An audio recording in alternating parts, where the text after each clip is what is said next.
Ces enfants et ces jeunes hommes palestiniens ne fêtent pas la victoire, mais l'arrêt temporaire des combats. Dans les rues des scènes de Liès, ces 3 derniers jours, 44 habitants de la bande de Gaza, dont des enfants, sont morts dans les frappes israéliennes, selon les autorités. Nous espérons que nous n'aurons pas de guerre. Nous sommes un peuple et nous avons le droit de vivre notre vie à Gaza.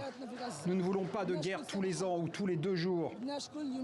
Nous ne nous sommes toujours pas remis de la guerre précédente.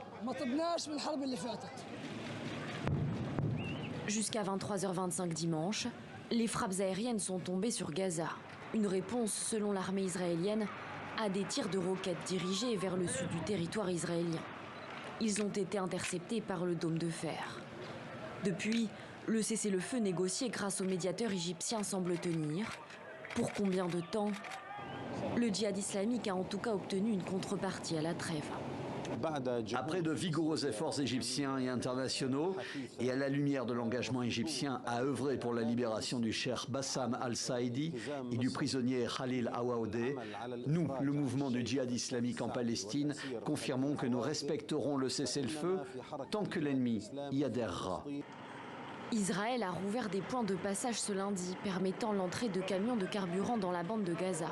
Depuis samedi, la seule centrale électrique du territoire était mise à l'arrêt en raison d'une pénurie de carburant.